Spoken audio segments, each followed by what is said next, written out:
Welcome to all. In this video, I am going to explain about section 80E. So it deals with deduction in respect of interest on loan taken for higher education. So ನಿಮಗೆ already ನಾನು deductions ಕ್ಲಾಸನ್ನು ಮಾಡ್ತಾ ಇದ್ದೇನೆ. ಈಗಾಗಲೇ ಕೆಲವೊಂದು ಡಿಡಕ್ಷನ್ಸನ್ನು ಅರ್ಥ ಮಾಡ್ಕೊಂಡಿದ್ದೀರಾ.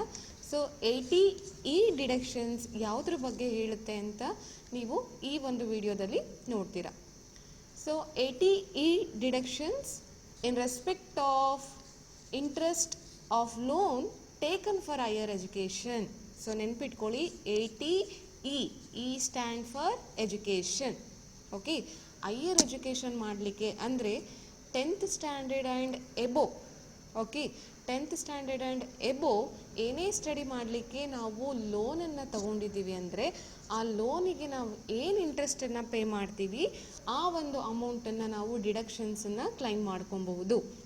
Okay, interest amount ಏನಿದೆ ಆ ಅಮೌಂಟನ್ನು ನಾವು 80E ಅಂಡರ್ ನಾವು ಟ್ಯಾಕ್ಸ್ ಡಿಡಕ್ಷನ್ಸನ್ನು ಕ್ಲೈಮ್ ಮಾಡಬಹುದು. ಓಕೆ, ಸೊ ಅದರ ಫರ್ದರ್ ತಿಳ್ಕೊಳ್ಳೋಣ. The deductions can be claimed only on the interest amount paid towards the education loan. Okay, ಅಂದರೆ ಏನು ಎಜುಕೇಷನ್ ಲೋನ್ ತೊಗೊಂಡಿದ್ದೀವಲ್ಲ ಅದಕ್ಕೆ ಏನು ಇಂಟ್ರೆಸ್ಟ್ ಕಟ್ತಾ ಇದ್ದೀವಿ ಆ ಒಂದು ಇಂಟ್ರೆಸ್ಟ್ ಅಮೌಂಟ್ ಮಾತ್ರ ನಾವು ಕ್ಲೈಮ್ ಮಾಡ್ಕೊಬಹುದು. Okay, and it is applicable to only individual. Okay, this section does not avail a HUF. So ನಿಮ್ಗೆ ಗೊತ್ತಿದೆ ಕೆಲವೊಂದು ಡಿಡಕ್ಷನ್ಸ್ಗಳಲ್ಲಿ ಇಂಡಿವಿಜುವಲ್ಗೂ ಅಪ್ಲೈ ಆಗುತ್ತೆ, HUFಗೂ ಅಪ್ಲೈ ಆಗುತ್ತೆ. ಬಟ್ ಎಜುಕೇಷನ್ಸ್ ಲೋನ್ ಬಂದಾಗ it is applicable to only individuals. Okay, individuals can claim these deductions. It is not available for HUF. And loans can be taken by an individual for fulfilling the educational requirements of self or spouse or children. So ಈಗ ನಾನು individual ಅಂದ್ಕೊಳ್ಳಿ. So ನನ್ನ ಒಂದು higher ಎಜುಕೇಷನ್ಸ್ಗೆ ನಾನು ಲೋನನ್ನು claim ಮಾಡ್ಕೊಂಡಿದ್ರೆ ಅಥವಾ ನನ್ನ ಸ್ಪೌಸ್ ಅಥವಾ ನನ್ನ ಚಿಲ್ಡ್ರನ್, ಸೊ ಯಾರಿಗಾದರೂ ನಾನು ಎಜುಕೇಷನ್ಗೋಸ್ಕರ ಲೋನ್ ಮಾಡಿದರೆ ಆ ಒಂದು ಅಮೌಂಟನ್ನು ನಾನು ಏನು ಇಂಟ್ರೆಸ್ಟ್ ಅಮೌಂಟನ್ನು ಕ್ಲೈಮ್ ಮಾಡ್ಕೊಬಹುದು. Okay, it is applicable to individuals is self, ಅಂದರೆ ಅವನಿಗೆ ಲೋನ್ ತೊಗೊಂಡಿರ್ಬೋದು ಅವನ ಎಜುಕೇಷನ್ ಪರ್ಪಸ್ಸಿಗೆ, ಅಥವಾ ಅವರ ಸ್ಪೌಸಿಗಿರ್ಬೋದು, ಆಯಿತಾ, ಅಥವಾ ಗಂಡ ಅಥವಾ ಹೆಂಡತಿ ಮತ್ತು ಮಕ್ಕಳು, ಆಯಿತಾ. ಮಕ್ಕಳಿಗೆ ಏನಾದರೂ ಎಜುಕೇಷನ್ಸ್ ಲೋನ್ ತೊಗೊಂಡಿದ್ರು ಕೂಡ ಅಂಡರ್ ಸೆಕ್ಷನ್ 80E ಆ ಒಂದು ಇಂಟ್ರೆಸ್ಟನ್ನು ಅವರು ಡಿಡಕ್ಷನ್ಸ್ ಕ್ಲೈಮ್ ಮಾಡಬಹುದು. ಓಕೆ, ಅರ್ಥ ಆಯ್ತಲ್ಲ. 80E deductions can be claimed only on the interest amount paid towards the education loan. It is applicable to individuals but not HUF. ಇಂಡಿವಿಜುವಲ್ಸಲ್ಲಿ ಅವನಿಗೆ ಅಥವಾ ಅವರ ಸ್ಪೌಸ್ ಅಥವಾ ಅವರ ಚಿಲ್ಡ್ರನ್ಗೆ ಯಾರಿಗಾದರೂ ಎಜುಕೇಷನ್ಸ್ ಲೋನ್ ಮಾಡಿದರೆ ಕ್ಲೈಮ್ ಮಾಡ್ಕೊಬಹುದು. And loans secured from recognized financial institutions and charitable organizations in India.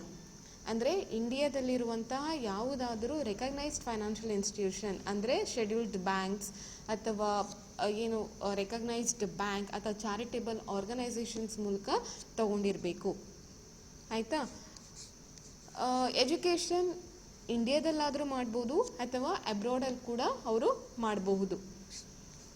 If loans are borrowed from friends or relatives then the same is not eligible for the tax deduction. So already ಇಲ್ಲಿ ಮೇಲಿನ point ಹೇಳಿದ್ದಾರೆ ಏನಂತ, loans taken from the recognised financial institutions ಮಾತ್ರ ನಾವು consider ಮಾಡ್ತೀವಿ. ಈಗ ನನ್ನ friends ಹತ್ರ ಅಥವಾ ನಮ್ಮ ಫ್ಯಾಮಿಲಿ ಫ್ರೆಂಡ್ಸ್ ಹತ್ರ ರಿಲೇಟಿವ್ಸ್ ಹತ್ರ ನನ್ನ ಮಕ್ಕಳು ಈ ರೀತಿ ಓದ್ತಾ ಇದ್ದಾರೆ ಅಂತ 1 ಲಕ್ಷ 2 ಲಕ್ಷ ಅವರಿಂದ ಸಾಲವನ್ನು ತಗೊಂಡಿದ್ರೆ, ಸಾಲ ಅಥವಾ ಅವರಿಂದ ಒಂದು ಅಮೌಂಟ್ ಏನಾದ್ರು ಬಾರೋ ಮಾಡಿದರೆ ಆ ಅಮೌಂಟನ್ನು ಇಲ್ಲಿ ಡಿಡಕ್ಷನ್ಸ್ಗೆ ಕ್ಲೈಮ್ ಮಾಡೋಕ್ಕೆ ಬರೋದಿಲ್ಲ. ಬಿಕಾಸ್ ನಿಮಗೆ ಗೊತ್ತಿದೆ, ಇನ್ಕಮ್ ಟ್ಯಾಕ್ಸ್ ಅಂಡರ್ ನಾವೇನೇ ಕ್ಲೈಮ್ ಮಾಡ್ಕೊಬೇಕಾದ್ರೂ ಶುಡ್ ಬಿ ಡಾಕ್ಯುಮೆಂಟ್ ಇರಬೇಕು ಮತ್ತು ಲೀಗಲಿ ನಾವು ಅದನ್ನು ಪ್ರೊಸೀಜರ್ ಮೂಲಕ ಮಾಡಿರಬೇಕು. ಓಕೆ, ರೆಕಗ್ನೈಸ್ ಫೈನಾನ್ಷಿಯಲ್ ಇನ್ಸ್ಟಿಟ್ಯೂಷನ್ನಲ್ಲಿ ಮಾಡಿದರೆ ನಮಗೆ ಅಲ್ಲಿ ಡಾಕ್ಯುಮೆಂಟ್ಸ್ ಇರುತ್ತೆ ಮತ್ತು ಲೋನ್ ಪರ್ಪಸ್ ಎಲ್ಲ ಕ್ಲಿಯರ್ ಇರುತ್ತೆ. ಆಯಿತಾ. ಫ್ರೆಂಡ್ಸ್ ಹತ್ರ, ರಿಲೇಟಿವ್ಸ್ ಹತ್ರ ಲೋನ್ ತೊಗೊಂಡಿದ್ದೀವಿ ಹೈಯರ್ ಎಜುಕೇಷನ್ಗೆ ಅಂತ ಬಂದಾಗ ಇದು ಅಪ್ಲಿಕೇಬಲ್ ಆಗೋದಿಲ್ಲ. And no deduction is allowed if the loan is taken for part-time or distance education or correspondence course. ಅಂದರೆ ಈಗ ನಾನು ಯಾವುದೋ ಪಾರ್ಟ್ ಟೈಮ್ ಸ್ಟಡಿ ಮಾಡ್ತಾ ಇದ್ದೀನಿ, ಡಿಸ್ಟೆನ್ಸ್ ಸ್ಟಡಿ ಎಜುಕೇಷನ್ಸ್ ಮಾಡ್ತಾ ಇದ್ದೀನಿ, ಅಥವಾ ಕರೆಸ್ಪಾಂಡೆನ್ಸ್ ಕೋರ್ಸ್ ಅಂದರೆ ಕಾಲೇಜಿಗೆ ಹೋಗ್ದಿರ ನಾವು ಮನೆಯಲ್ಲೇ ಇದ್ದು ಎಕ್ಸಾಮ್ ಮಾತ್ರ ಬರೆಯುವಂಥದ್ದು, ಮನೆಯಲ್ಲಿ ನಾವೇ ಸ್ವತಃ ಓದ್ಕೊಂಡು ಎಕ್ಸಾಮನ್ನು ಬರೆದ್ರೆ, ಸೊ ಆ ರೀತಿ ಪಾರ್ಟ್ ಟೈಮ್ ಎಜುಕೇಷನ್ಸ್ಗೆ ಏನಾದರೂ ಲೋನನ್ನು ಕ್ಲೈಮ್ ಮಾಡ್ಕೊಂಡಿದ್ದಾರೆ ಅಂದಾಗ ಆ ಒಂದು education loan 80E under claim ಮಾಡಲಿಕ್ಕೆ ಸಾಧ್ಯ ಇಲ್ಲ. ಯಾಕೆ ಅಂದರೆ ಪಾರ್ಟ್ ಟೈಮ್ ಓದ್ತಾ ಕೂಡ ನಾವು ಜಾಬನ್ನು ಮಾಡಬಹುದು, ಕರೆಸ್ಪಾಂಡೆನ್ಸ್ ಕೋರ್ಸ್ ಮಾಡ್ತಾ ಕೂಡ ನಾವು ಜಾಬನ್ನು ಮಾಡಬಹುದು, ಆಯಿತಾ. ಬಟ್ ನಾವು ಫುಲ್ ಟೈಮ್ ಅಂತ ಎಜುಕೇಷನ್ಗೆ ಹೋಗಿದ್ದೀವಿ ಅಂದಾಗ ನಾವು ಅಲ್ಲಿ ಬೇರೆ ಯಾವುದೇ ಜಾಬನ್ನು ಮಾಡಲಿಕ್ಕೆ ಆಗೋದಿಲ್ಲ, ಆಗ ಎಜುಕೇಷನ್ ಮಾತ್ರ ಇರುತ್ತೆ, ಆಯಿತಾ. ಸೊ ಈ ಪಾಯಿಂಟ್ ಮತ್ತೆ ನಾನು ಎಕ್ಸ್ಪ್ಲೈನ್ ಮಾಡ್ತೀನಿ. ಏನು 80E deductions can be claimed only in the interest amount paid towards the education loan. Education ಲೋನಿನ ಇಂಟ್ರೆಸ್ಟ್ ಅಮೌಂಟ್ ಏನು ಪೇ ಮಾಡ್ತೀವಿ ಆ ಒಂದು ಅಮೌಂಟನ್ನು 80E ಅಲ್ಲಿ ಡಿಡಕ್ಷನ್ಸ್ ಕ್ಲೈಮ್ ಮಾಡಬಹುದು. It is applicable to only individual, it is not applicable to HF. In case of individual you can claim deduction for self educations loan ಅಥವಾ spouse ಅಥವಾ children's educations ಲೋನಿಗೆ claim ಮಾಡ್ಕೊಬಹುದು. And the loan taken by the recognized financial institutions and charitable organization in India. Okay, in case loan borrowed from friends, relatives, it is not allowed for under section 80E, and that loan should be taken for only full time education, not part time or distance education or correspondence course. So next, from assessment year 2006 and 7, no deduction in respect of repayment of principal amount. ಅಂದರೆ 2006 ಮತ್ತು 7ರಿಂದ ಈಚೆಗೆ ಏನು principal amount pay ಮಾಡ್ತಾರೆ ಆ ಒಂದು ಅಮೌಂಟಿಗೆ ಡಿಡಕ್ಷನ್ಸನ್ನು claim ಮಾಡ್ಕೊಳ್ಳಿಕ್ಕೆ ಸಾಧ್ಯ ಇಲ್ಲ. ಬಿಫೋರ್ ದಟ್ ಅದು ಎಲಿಜಿಬಲ್ ಇತ್ತು. Next, the deduction under section 80E can be claimed for a maximum of 8 assessment years. ಆಯಿತಾ. ಈಗ ಎಜುಕೇಷನ್ ಲೋನ್ ಈ ವರ್ಷ ಮಾಡಿದ್ದೇನೆ 2021 ಅಂದರೆ ನನಗೆ 8 ಅಸೆಸ್ಮೆಂಟ್ ಇಯರ್ಸ್ ಸಿಗೋವರೆಗೂ ಕ್ಲೈಮ್ ಮಾಡ್ಕೊಬೋದು. ಮೋರ್ ದ್ಯಾನ್ 8 ಇಯರ್ಸ್ ನಾವು ಇಂಟ್ರೆಸ್ಟನ್ನು ಕ್ಲೈಮ್ ಮಾಡಲಿಕ್ಕೆ ಸಾಧ್ಯ ಇಲ್ಲ.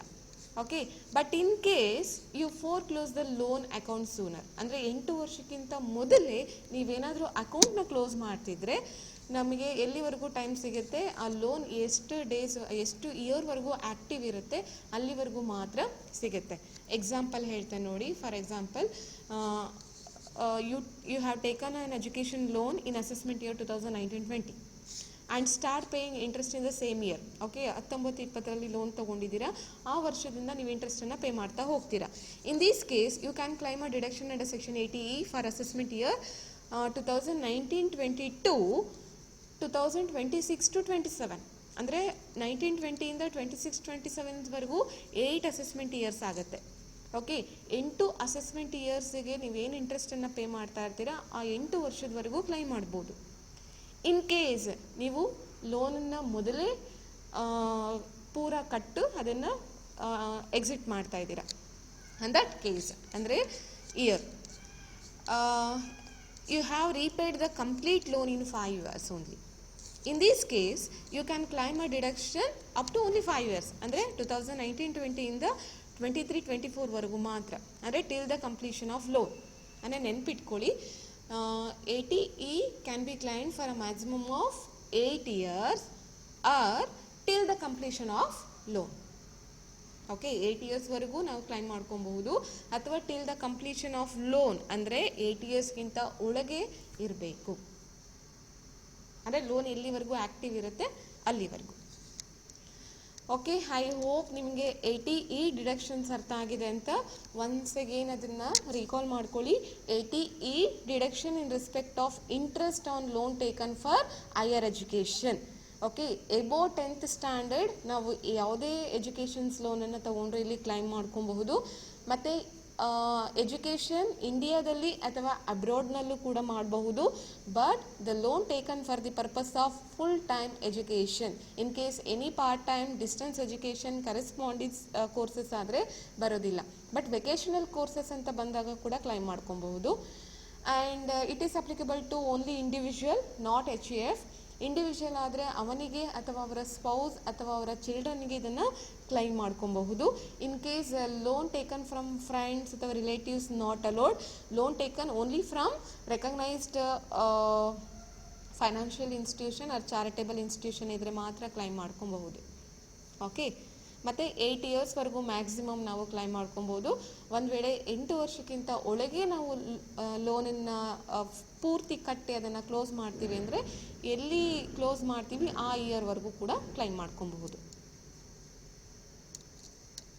Okay, next move on to the 80EE. 80EE. So ನಿಮಗೆ ಇಮೇಜ್ ನೋಡಿದ್ರೆ ಗೊತ್ತಾಗ್ತಿದೆ, ಯಾವುದೋ ಒಂದು ಮನೆ ಚಿತ್ರ ಇದೆ, ಆಯಿತಾ. 80EE. ಸೊ ನಿಮಗೆ ಈಸಿಯಾಗಿ ನೆನ್ಪಿಟ್ಕೊಬೇಕು ಅಂದರೆ 80E, E stand for education. Education ಸಿಕ್ಕಿದ ನಂತರ ನೆಕ್ಸ್ಟ್ ಏನು, ಕೆಲಸ, ಅದರ ನಂತರ ಮನೆ ಅಲ್ಲ, ಮನೆ ಕಟ್ಕೊಳ್ಳೋದು ಎಲ್ಲರದ್ದು ಒಂದು ಏಮ್ ಇರುತ್ತೆ. So 80EE, deduction in respect of interest payable on housing loan. ಆಯಿತಾ. 80E interest payable on education loan, 80EE interest payable on housing loan.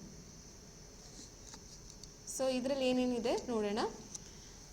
It is applicable to individual only. ಇಲ್ಲೂ ಕೂಡ HUFಗೆ ಇದು ಇಲ್ಲ, ಇಂಡಿವಿಜುವಲ್ಗೆ ಮಾತ್ರ. And maximum amount deduction up to ₹50,000. 50,000ವರೆಗೂ ಕೂಡ ಡಿಡಕ್ಷನ್ಸನ್ನು ಕ್ಲೈಮ್ ಮಾಡ್ಕೊಬಹುದು. ಕೆಲವೊಂದು ಕಂಡೀಷನ್ಸ್ ಇದೆ, ಏನಂತ ನೋಡೋಣ ಬನ್ನಿ. Loan should be taken from bank or financial institution for acquisition of residential property. ಆಯಿತಾ. ಅಂದರೆ ವಾಸ ಮಾಡಲಿಕ್ಕೆ ಏನು ಮನೆ ಇದೆ, ವಾಸ ಮಾಡಲಿಕ್ಕೆ ಮನೆ ಇದೆಯಲ್ಲ, ಆ ಒಂದು ಇದಕ್ಕೆ ಮಾತ್ರ ನಾವು ಕ್ಲೈಮ್ ಮಾಡ್ಕೊಂಡಿರಬೇಕು.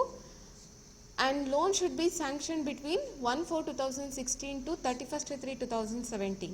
ಓಕೆ, ಈ ಒಂದು ಪೀರಿಯಡ್ನಲ್ಲಿ ಸ್ಯಾಂಕ್ಷನ್ ಆಗಿರಬೇಕು. The amount of loan should not exceed ₹35 lakhs.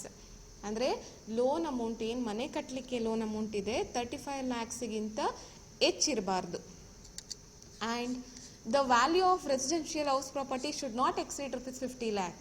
So ಮನೆ ಕಟ್ಟೋದು ಏನು ಪ್ಲೇಸ್ ಅಥವಾ ಅದರ ಮನೆಯ ಒಂದು ಕಟ್ಟಲಿಕ್ಕೆ ಏನು ಹೌಸ್ ಪ್ರಾಪರ್ಟಿಯ ಟೋಟಲ್ ವ್ಯಾಲ್ಯೂ ಇದೆ ಅದು 50 ಲಕ್ಷಕ್ಕಿಂತ ಹೆಚ್ಚಿರಬಾರ್ದು.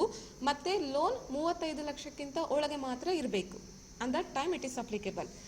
The assessee should not own any residential house property on the date of sanction of lone. ಇದೊಂದು ಮೈಂಡಲ್ಲಿ ಇಟ್ಕೊಳ್ಳಿ. ಅಂದರೆ ಅವನಿಗೆ ಯಾವುದೇ ರೀತಿ ರೆಸಿಡೆನ್ಷಿಯಲ್ ಹೌಸ್ ಪ್ರಾಪರ್ಟಿ ಇರಬಾರ್ದು. ಆಯಿತಾ. ಅಂದರೆ ಫಸ್ಟ್ ಮನೆ ಕಟ್ಟಬೇಕಾದ್ರೆ ಈ ಒಂದು ಎಜುಕೇಷನ್ ಲೋನನ್ನು ಕ್ಲೈಮ್ ಮಾಡ್ಕೊಬಹುದು. First deduction should be claimed under section 24B ಪ್ರಕಾರ 2 ಲಕ್ಷವರೆಗೂ ಅವರು ಕ್ಲೈಮ್ ಮಾಡ್ಕೊಬೋದು. ಆಯಿತಾ. ಸೆಕ್ಷನ್ 24B ಪ್ರಕಾರ first deduction he can claim up to 2 lakh rupees and remaining interest deduction under section 80EE ಪ್ರಕಾರ 50,000 ಕ್ಲೈಮ್ ಮಾಡಬಹುದು. ಓಕೆ, ಒನ್ಸ್ ಅಗೇನ್ ರಿಕಾಲ್ ಮಾಡೋಣ. 80EE, it is related to deduction in respect of interest payable on housing loan. It is applicable to individual and maximum amount of up to ₹50,000. Okay, the loan should be taken from the bank or financial institution for acquisition of residential property. Okay, the loan should be taken between this period 2016 ಇಂದ 2017 ಆ date ಒಳಗೆ ತೊಗೊಂಡಿರಬೇಕು. ಮತ್ತು the loan amount does not exceed 35 lakh rupees. Okay, 35 ಲಕ್ಷಕ್ಕಿಂತ ಹೆಚ್ಚು ಅವರು loan ಅಮೌಂಟನ್ನು ತೊಗೊಂಡಿರಬಾರ್ದು. And the value of house property should not exceed 50 lakhs. Okay, 50 ಲಕ್ಷಕ್ಕಿಂತ ಹೆಚ್ಚು ಆ ವ್ಯಾಲ್ಯೂ ಆಫ್ ಹೌಸ್ ಪ್ರಾಪರ್ಟಿ ಇರಬಾರ್ದು. ಮತ್ತು ಅವನು ಲೋನ್ ತೊಗೊಳ್ಳೋ ಡೇಟಿಗೆ ಅವನ ಹೆಸರಲ್ಲಿ ಯಾವುದೇ ರೀತಿ ಓನ್ ರೆಸಿಡೆನ್ಷಿಯಲ್ ಹೌಸ್ ಪ್ರಾಪರ್ಟಿ ಇರಬಾರ್ದು. ಮತ್ತು ಫಸ್ಟ್ ಡಿಡಕ್ಷನ್ 2 lakhsವರೆಗೂ ಕ್ಲೈಮ್ ಮಾಡ್ಕೊಬೋದು. ರಿಮೈನಿಂಗ್ ದಟ್ 50,000 ಕ್ಲೈಮ್ ಮಾಡ್ಬೋದು. Okay, this is related to your 80EE deductions. Thank you.